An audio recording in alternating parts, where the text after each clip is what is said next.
Now, the first thing, though, that we have to do is to get our perspectives with some background about the basic ideas which influence our everyday common sense, our fundamental notions about what life is about. Ideas of the world which are built into the very nature of the language we use and of our ideas of logic and of what makes sense altogether. And these basic ideas I call myth, not using the word myth to mean simply something untrue, but to use the word myth in a more powerful sense. A myth is an image in terms of which we try to make sense of the world. We have this hostility to the external world because of the superstition, the myth, the absolutely unfounded theory that you yourself exist only inside your skin. Now, I want to propose another idea altogether. If you think that you are only inside your skin, you define yourself as one very complicated little curlicue, way out in space and way out in time. Billions of years ago, you were a big bang. But now you're a complicated human being. But so we define ourselves as being only that. And then we cut ourselves off and don't feel that we're still the Big Bang. But you are. Depends how you define yourself. You are the Big Bang, the original force of the universe, coming on as whoever you are. See, when I meet you, I see not just what you define yourself as, Mr. So-and-so, Miss So-and-so, Mrs. So-and-so. I see every one of you as the primordial energy of the universe coming on at me in this particular way. I know I'm that too. But we've learned to define ourselves as separate from it. You and I are all as much continuous with the physical universe as a wave is continuous with the ocean. The ocean waves, and the universe peoples. And as the wave, I wave at you and say, you. The world is waving at me with you and saying, hi, I'm here. But the way we feel and sense our existence, being based on a myth that we are made, that we are parts, that we are things, our consciousness has been influenced so that each one of us does not feel that. We feel we have been hypnotized, literally hypnotized by social convention into feeling and sensing that we exist only inside our skins, that we are not the original bang, but just something out on the end of it. And therefore we are scared stiff. Because my wave is going to disappear. And I'm going to die. And that would be awful. You are a fluke. You are a separate event. And you run from the maternity ward to the crematorium, and that's it, baby. Now, why does anybody think that way?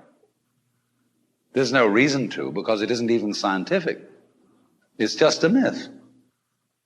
If there is any such thing at all as intelligence and love and beauty, well, you found it in other people. In other words, it exists in us as human beings. And as I said, if it is there in us, it is symptomatic of the scheme of things. We are as symptomatic of the scheme of things as the apples are symptomatic of the apple tree or the rose of the rose bush. When, as a scientist, you describe the behavior of a living organism, you try to say what a person does. It's the only way in which you can describe what a person is. Describe what they do. Then you find out that in making this description, you cannot confine yourself to what happens inside the skin. So if that is necessary, if, in other words, in order to describe my behavior, I have to describe your behavior and the behavior of the environment, it means that we've really got one system of behavior.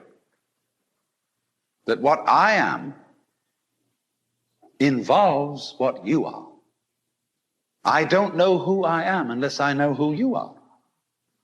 And you don't know who you are unless you know who I am. In other words, we're not separate. We and our environment, and all of us and each other, are interdependent systems. We know who we are in terms of other people. We all lock together. And any good scientist knows that what you call the external world is as much you as your own body. But the problem is, you see, we haven't been taught to feel that way. The myths underlying our culture and underlying our common sense have not taught us to feel identical with the universe, but only parts of it, only in it, only confronting it, aliens. And we are, I think, quite urgently in need of coming to feel that we are the eternal universe, each one of us. Otherwise, we're going to go out of our heads.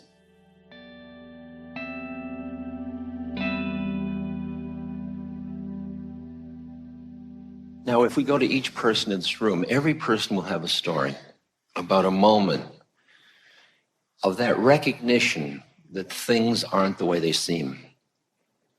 That the conceptual model that you and I became conspirators to about what is reality is actually this fragile, fragile veil we put up against the unknown. And we put it up really out of fear. We make it impermeable out of fear. What seems to have gotten screwed up is the balance in us, the way I'm experiencing it, that you started out when you were born with this undifferentiated self. There weren't a boundary saying this is me and that's other. That was something you learned. Now, the fact that you learned it was necessary.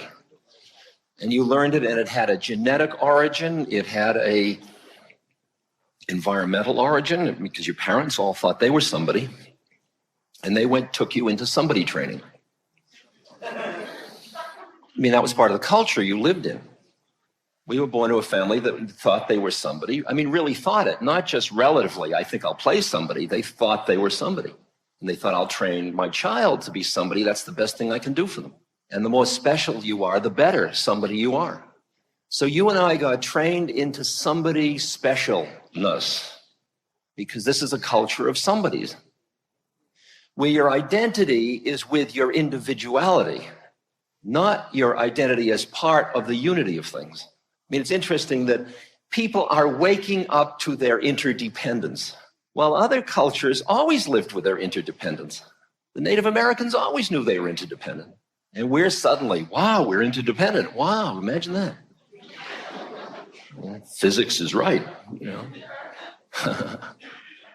The balance that got off was that we started out with this undifferentiated self, and we so well learned, because we learned it emotionally as well as intellectually, we so well learned our separateness that our separateness veiled over the connection we had to the unity of all things. That was the imbalance. Because once we awaken, which is what we're talking about here, to realize you're part of everything, that it's all relative reality, that there's something behind it all, it's all one God, one, whichever way, whatever metaphor you want to use, you're awakening back into the balance.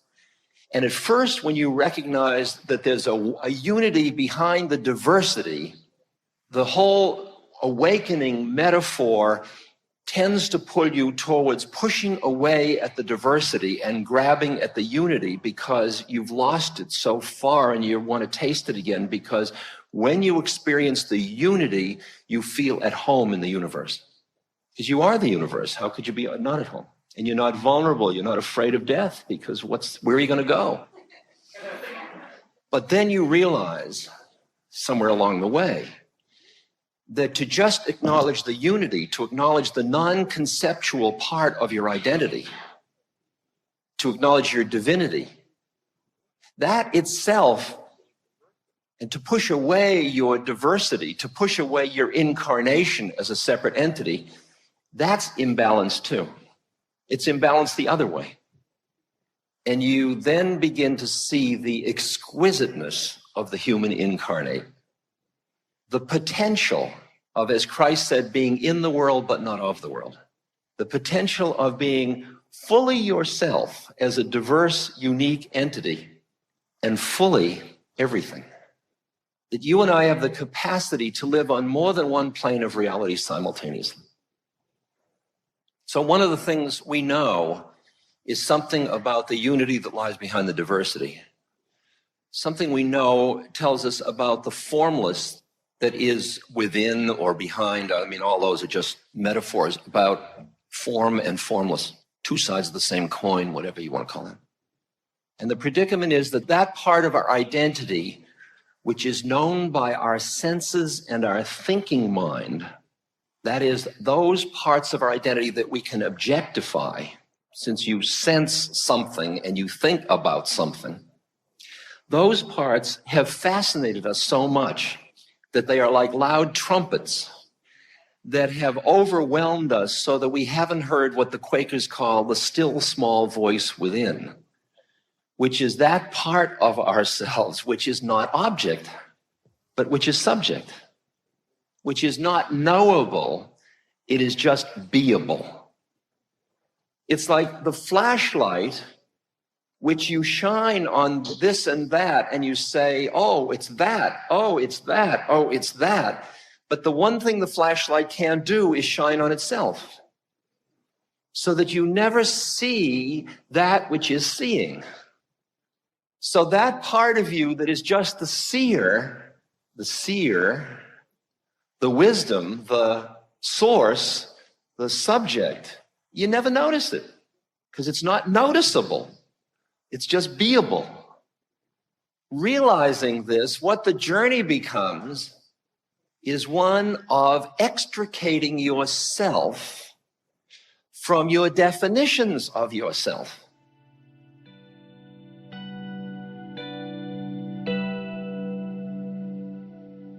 You see, it's really, in a way, the same idea as the Hindu idea. When the Christian speaks of God giving the creature freedom of will, the Hindu says, no, God gets lost in that person and gives up power. And it's really the same thing. It's the idea that the all-powerful surrenders power.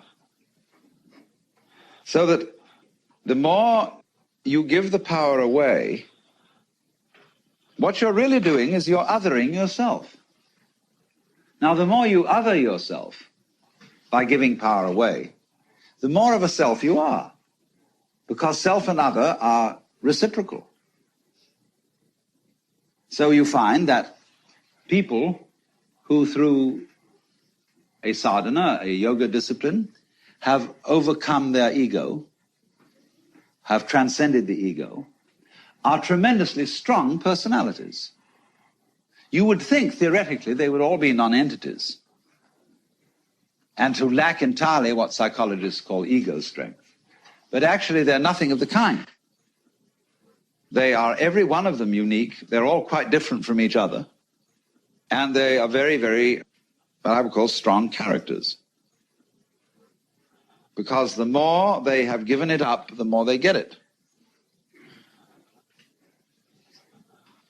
Let's put it in another dimension for the moment. Let's suppose we are thinking of a relationship that is not just to people. People are very obviously other and independent of one's ego. But give it to everything. Say to everything. Say to it all, now it's your turn. Let's see what you're going to do. Let it happen. You know, you do this complete let-off of control. And you find, you get the sensation that everything else is living you. It lives you. That you've given away control, you see, to everything else. It's a lovely, irresponsible state to be in. But then, you see, you do the flip. Bloop. In giving away the control, you got it. You got the kind of control you wanted. That's to say, where You had a loving relationship to the world, but you didn't have to make up your mind what it should do. You let it decide. Now, do you see that's how your bodies work? You don't have to make up your mind what your nerve cells are going to do. You've delegated all that authority. Lao Tzu puts it in this way: the great Tao flows everywhere, both to the left and to the right. It loves and nourishes all things, but does not lord it over them. And when merits are accomplished, it lays no claim to them. The more, therefore, you relinquish power, trust others, the more powerful you become, but in such a way that instead of having to lie awake nights controlling everything, you do it beautifully by trusting the job to everyone else. And they carry it on for you. This seems a sort of paradox to say this. The principle of unity, of coming to a sense of oneness with the whole of the rest of the universe, is not to try to obtain power over the rest of the universe. That will only disturb it and antagonize it and make it seem less one with you than ever. The way to become one with the universe is to trust it as another, as you would another, and say, let's see what you're going to do. But in doing that, you see, in saying that to everything else that you have been taught to think is not you, you are also saying it to yourself. Because finally, you do not know where your decisions come from. They pop up like hiccups. People have a great deal of anxiety about making decisions. We're always worrying, did I think this over long enough?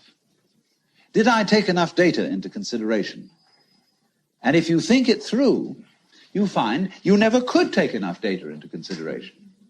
The data for a decision in any given situation is infinite.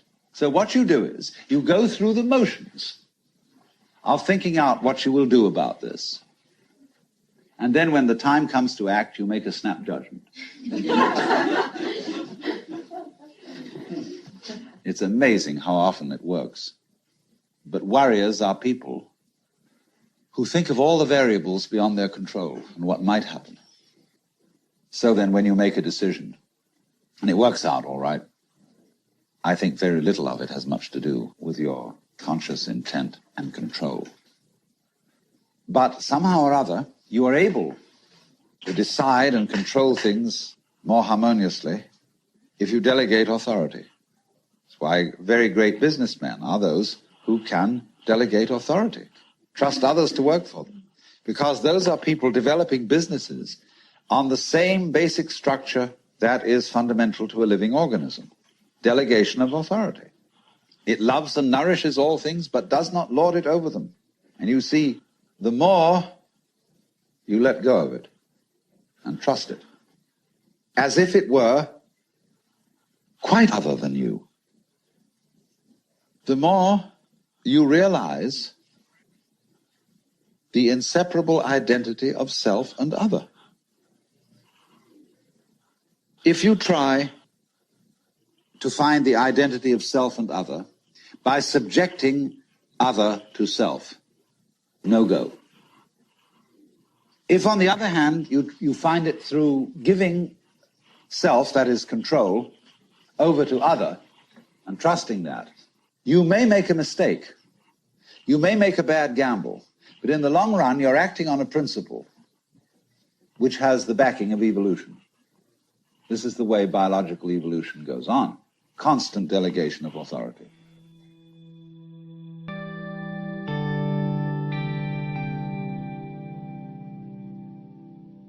Once you have recognized what this game of evolution is about, the evolution of God away from God and back to God, once you understand what you're doing here on earth, the meaning of your every act starts to change.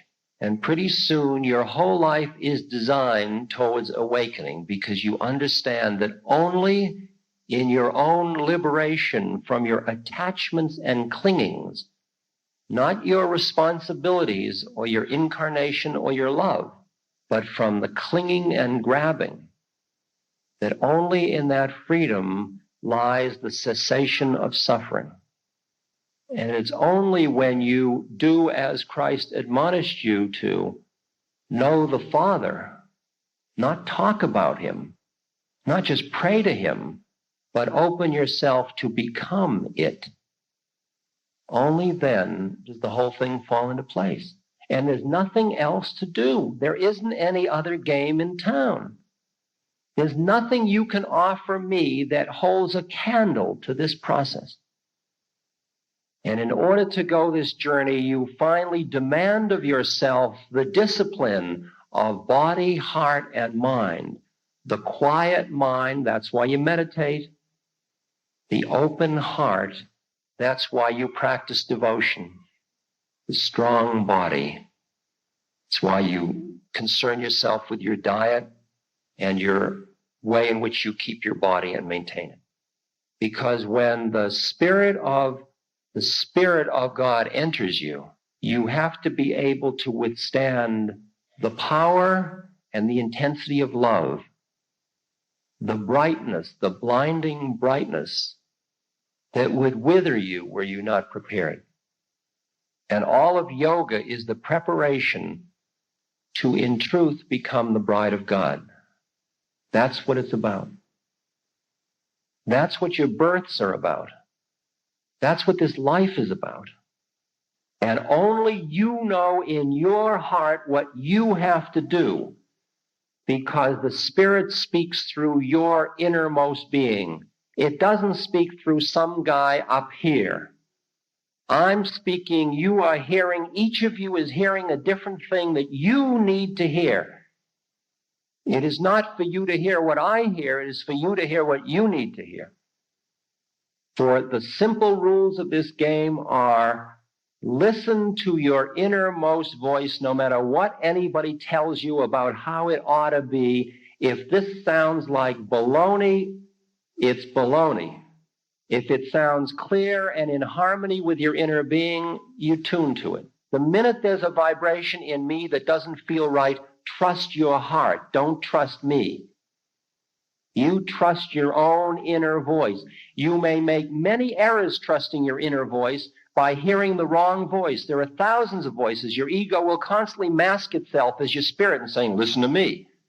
Go out and get as much as you can. And you go out and you suddenly feel it's not quite right, and listen. There's nothing wrong with falling on your face if you just get up, brush yourself off, and get on with it.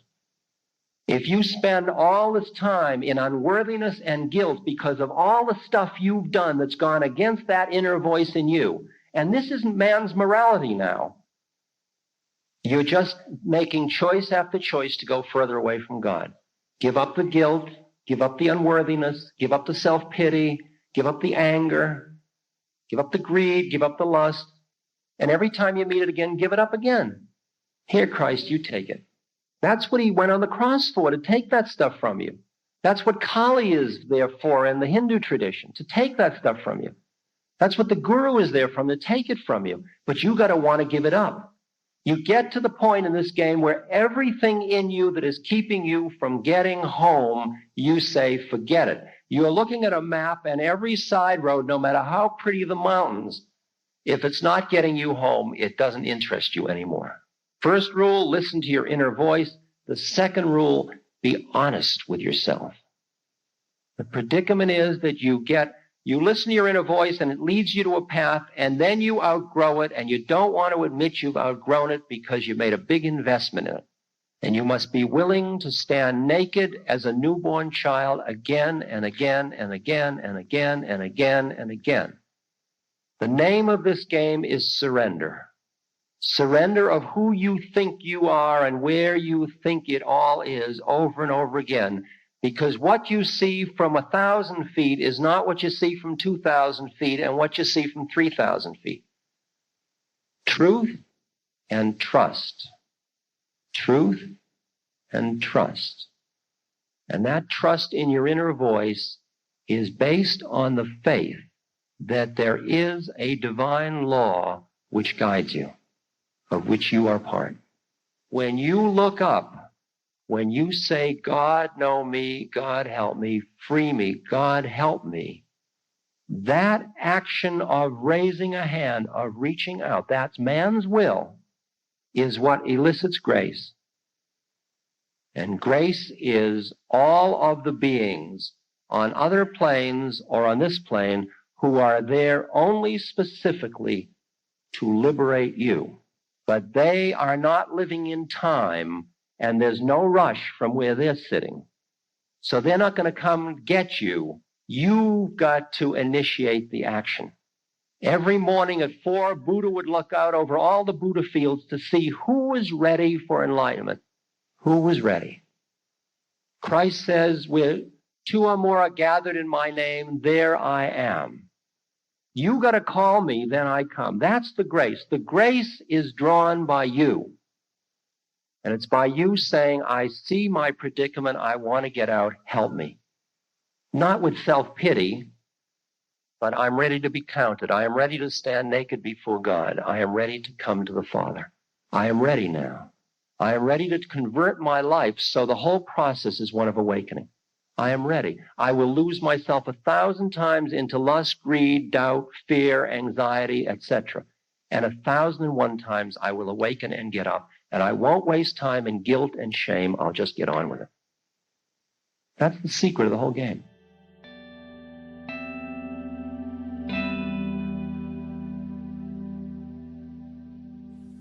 So in the Taoist doctrines, there is a principle called Wu Wei. And this means, Wu means none or not, no, negation. Wei has a combination of meanings. It can mean action, making, but the best translation I have found for it is forcing. And so Wu Wei is the principle of not forcing in anything that you do. Now we know when we watch any performance of an artist, be it a dancer or an actor or a musician, we know immediately when the performance is forced. And we say it doesn't ring true, it's too artificial, it doesn't seem to be natural. Many people who study the Taoist doctrines think that Wu Wei means do nothing, in the sense of laissez-faire, be lazy, always be passive. It doesn't mean that. There is a time for action. When you study judo, you use muscle only at the right moment. When your opponent is hopelessly overextended and off balance, and you add a little muscle to it and you throw him across the room. But only then. You never use muscle at the wrong moment. For as Shakespeare knew perfectly well, there is a tide in the affairs of men which, taken at its flood, leads on to fortune. And so Wu Wei is based on knowledge of the tide, the drift of things. Get with it. Wu Wei is the art of sailing rather than the art of rowing. So, if you say now, one of the most famous sayings in the Lao Tzu is, superior virtue has no intention to be virtuous, and thus is virtue.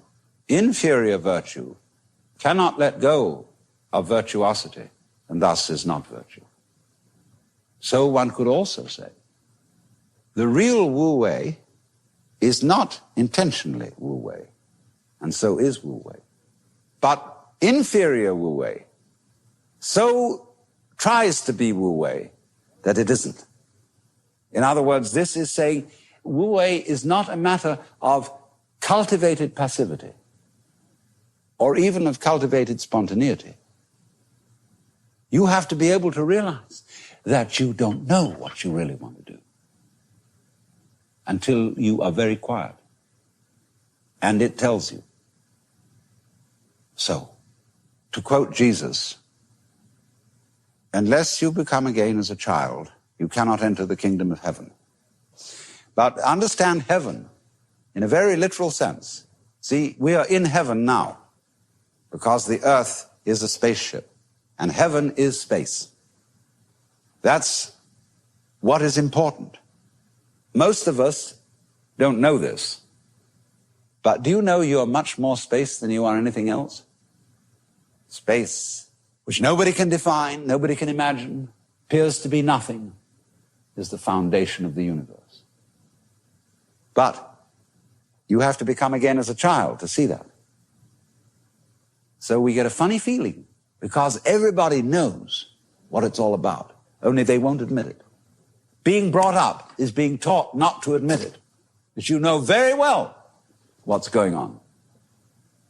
But in order to find out once more as an adult, you have to become again as a child. So what does that involve? It means, ladies and gentlemen, would you please check your ideas and opinions at the door, first of all. All your philosophical and religious views, all your logic, because I say check it at the door advisedly because you can pick it up again when you go out if you feel unsafe without it. I'm not trying to argue you out of your opinions and views. I'm merely suggesting that for the sake of an experiment, you temporarily suspend them and view what is as if you didn't even know how to talk. Red is not red, blue is not blue. Hard is not hard, soft is not soft. Male is not male, female is not female. There is just this jazz. It will not be possible to compel yourselves into this way of looking at things because what Buddhists call habit energy is going on. And as I talk to you, you will find yourselves thinking in a compulsive and habitual way, this is red, this is green, this is something, this is nothing, this is solid, this is space. All right, but treat those thoughts that are going on in your head in exactly the same way as if they were like shapes in the spray as the sea breaks on the rocks. That's all they are. Now, please don't get agitated that this is an anti-intellectual point of view, that this is undermining the value of logic and reason and so on. We'll bring all that back later when we need it. But just for the time being, let's simplify. Close your eyes. Listen. What is? What do you really and truly, honestly hear? Don't name it. Just as if it were music. Can you hear the past? Can you hear the future?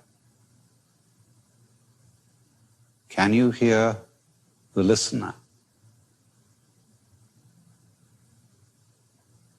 Where do the sounds come from?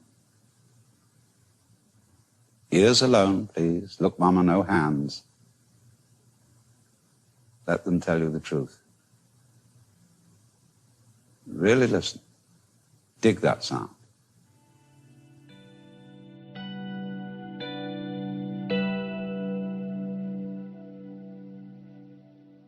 Now, in the course of the years, I've developed a lot of very strange friends.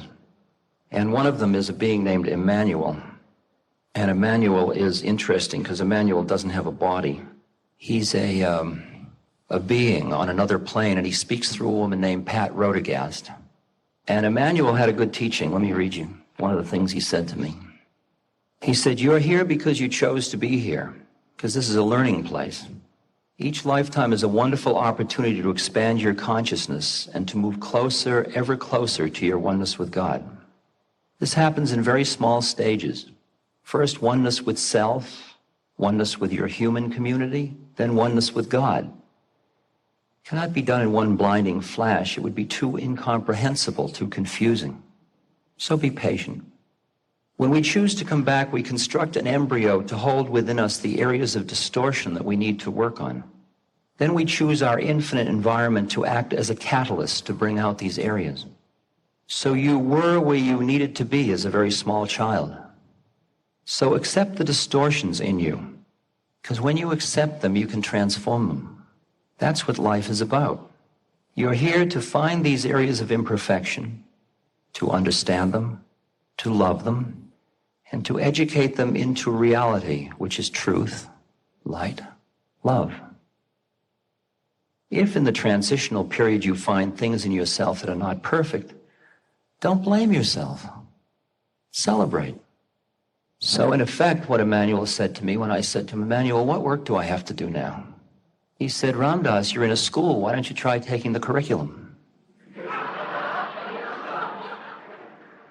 said, you took a human birth. You're so busy being holy. Why don't you try being human? Funny, I'd never thought of that. Isn't that far out? Because somehow being human was less than perfect. Even though I intellectually knew that form is no other than formless and formless is no other than form, and I knew that the manifestation was God made manifest. Everything was perfect out there except me. But original sin was going to have a last stronghold right here. So I said, okay, Emmanuel, here I go. I decided to just go and be human. Now, I'd already figured this out, really. I remember being drunk with Alan Watts in a Benedictine monastery one night, if you can handle that image. And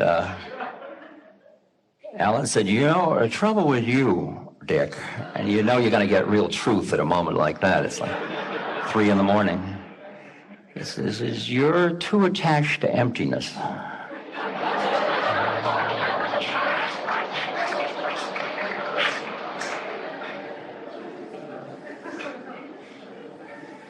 So with Alan and Emmanuel looking over my shoulder, I had already figured out that as long as I pushed anything in the universe away, I wasn't going to be free.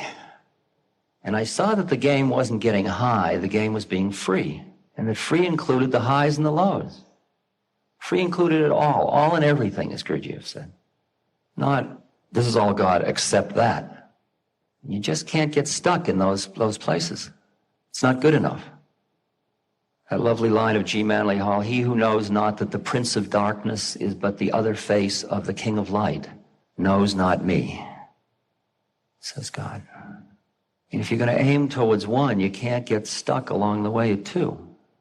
Emmanuel said, if you want to be free, you're going to have to embrace original sin. You're going to have to incorporate the darkness into your light. On the way, you develop a thing called the witness, like Ouspensky in Search of the Miraculous, describing becoming self-remembering. Ouspensky is walking down the street. Ouspensky is turning left.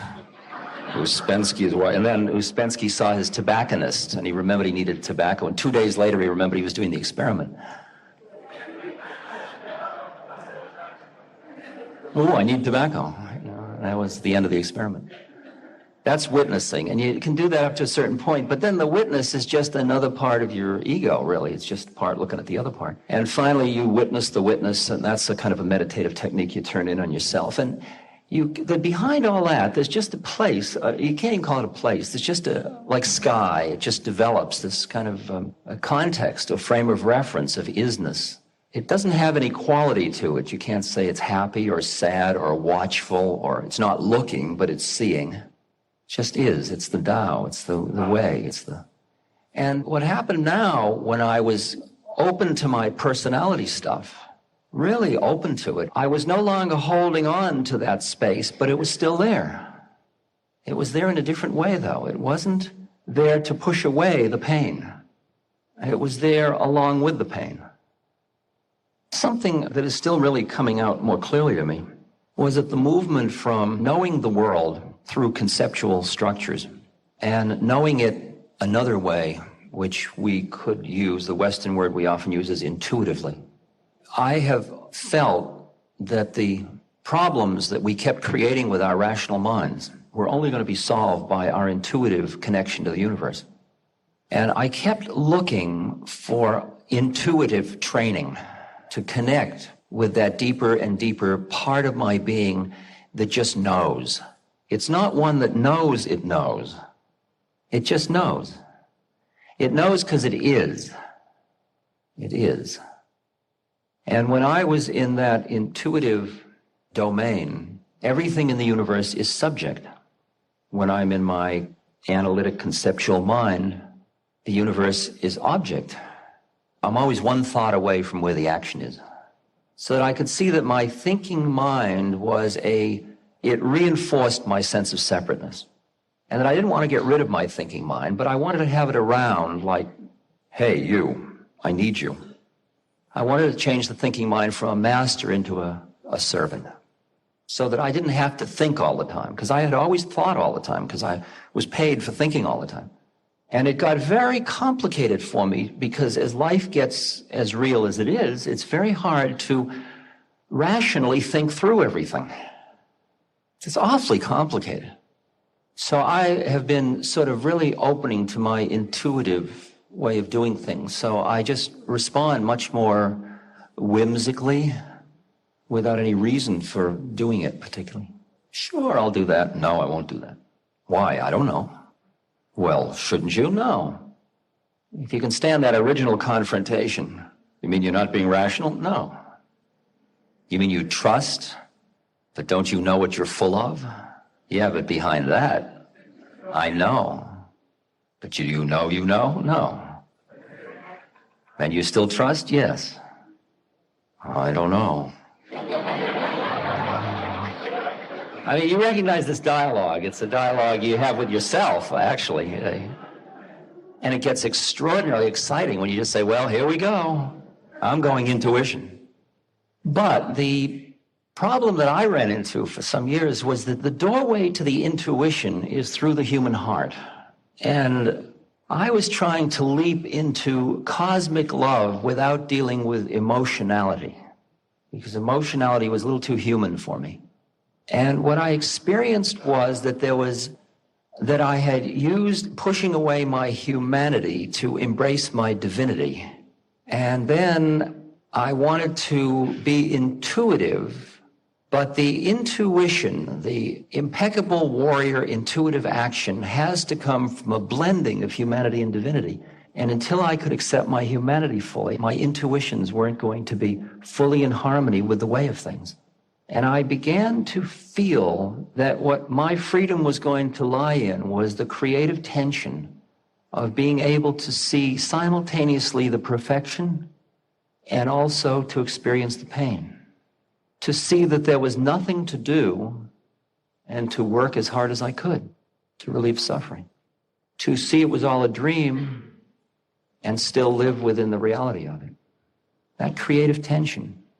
And I felt that the place that I had to work finally, and I have to work, and I am working, is to get the fullness of the human heart.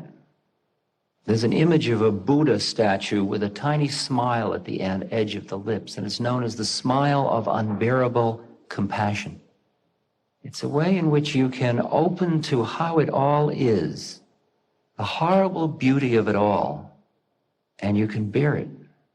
Not by deadening yourself, but by balancing. And what I'm experiencing is that as the faith has gotten deeper, not the beliefs, because beliefs aren't going to keep you warm on a cold night. The faith, the connection to that which you are at the deepest level, to the universe, to the oneness of all things. As that faith gets deeper and deeper, so you can dramatically, much more freely throw yourself into life. As long as the faith flickers, you've got to be very tentative about the way you go into life, because you're always afraid you're going to lose your connection to the spirit.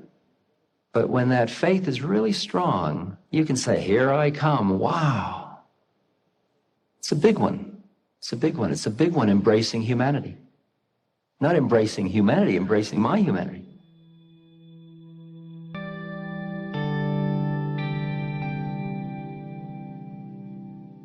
Meditation is the way in which we come to feel our basic inseparability from the whole universe. And what that requires is that we shut up. That is to say, that we become interiorly silent and cease from the interminable chatter that goes on inside our skulls. Because you see, most of us think compulsively all the time. That is to say, we talk to ourselves. And I remember when I was a boy, we had a common saying, talking to yourself is the first sign of madness. Now, obviously, if I talk all the time, I don't hear what anyone else has to say. And so in exactly the same way, if I think all the time, that is to say, if I talk to myself all the time, I don't have anything to think about except thoughts.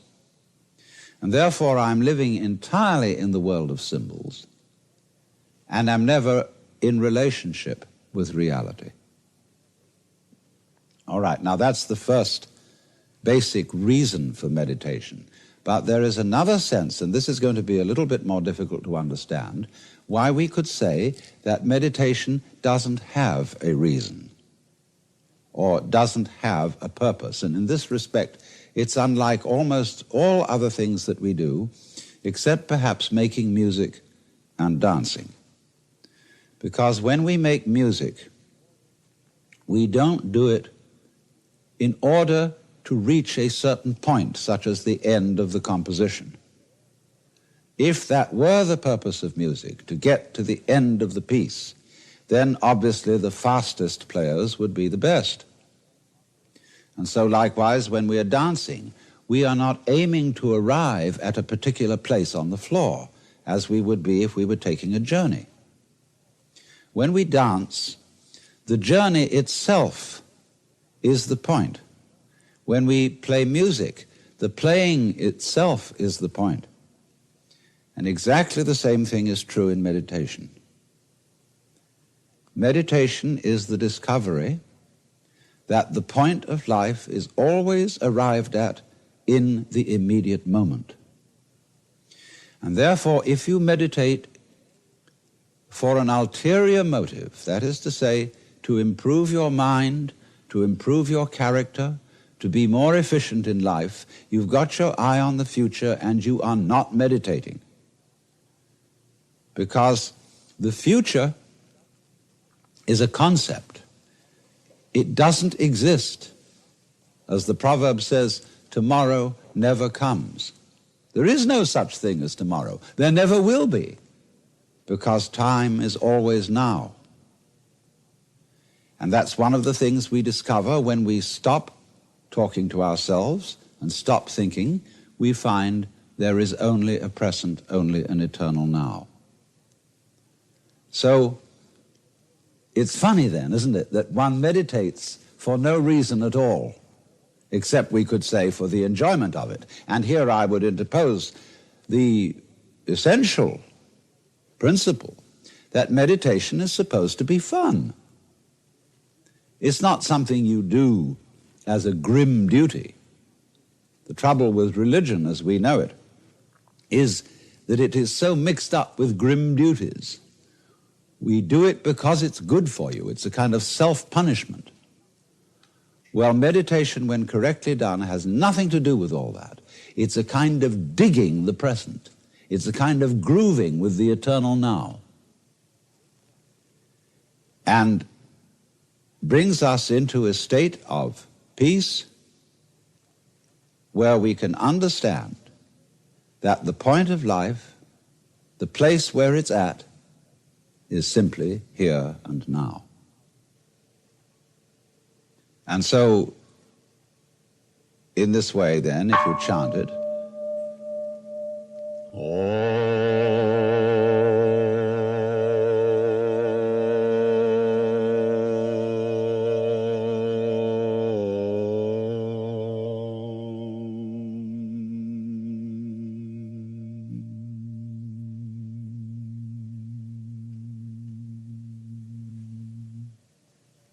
and you can keep that up for quite a long time, and eventually you will find, as you go on chanting, that the words of the chant will simply have become pure sound.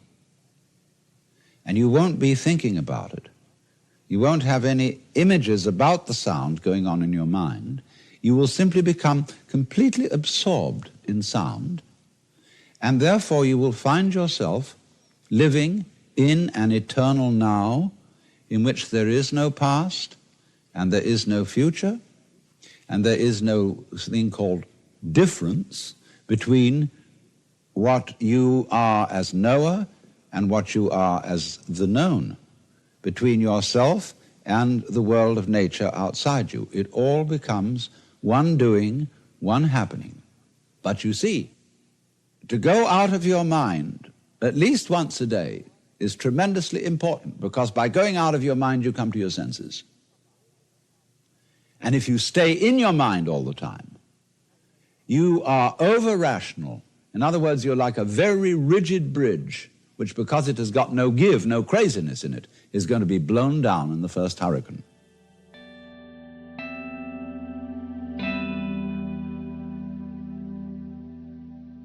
See, the game is now to start to respect what's in you and to get over this dependency, which brings you here, actually. I mean, if we're very straight about it, the reason you're here is because you don't know you're it yet. Otherwise, what the hell are you doing here? You don't need me.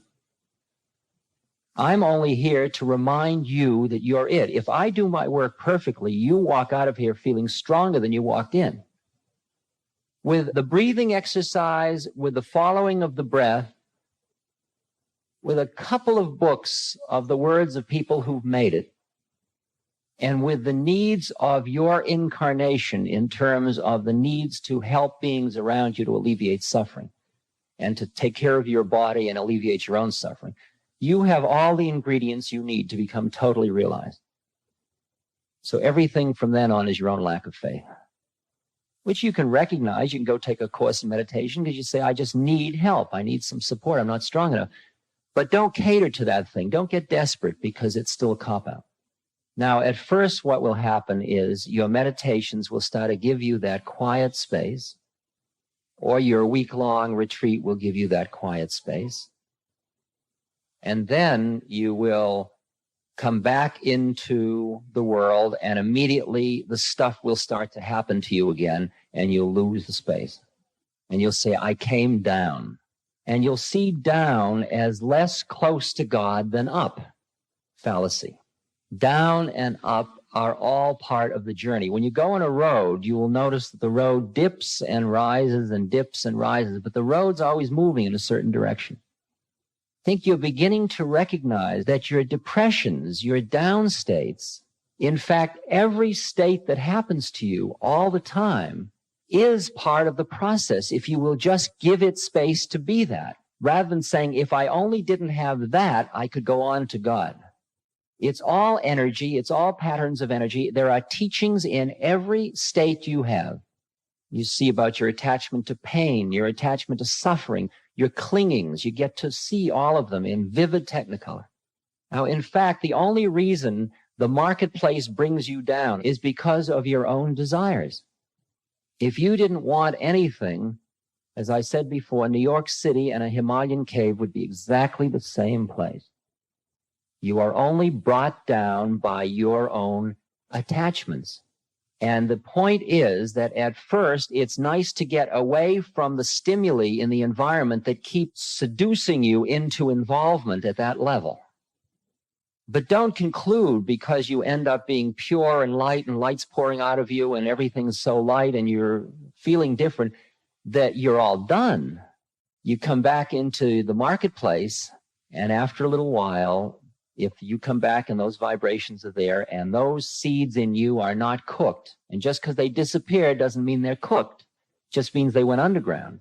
They're just seeds that haven't been watered, and you come and you put the water, and the seed that seems like it's been sitting in the ground for years, and then suddenly it takes root and blossoms, and you say, oh, I blew it. No, you didn't blow it. That's just a new stage. Now you're coming at it from a new place because you've experienced what out is. Now you're back in again. And you begin to play with these processes of getting lost, awakening, forgetting, remembering, forgetting, remembering.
Thank you.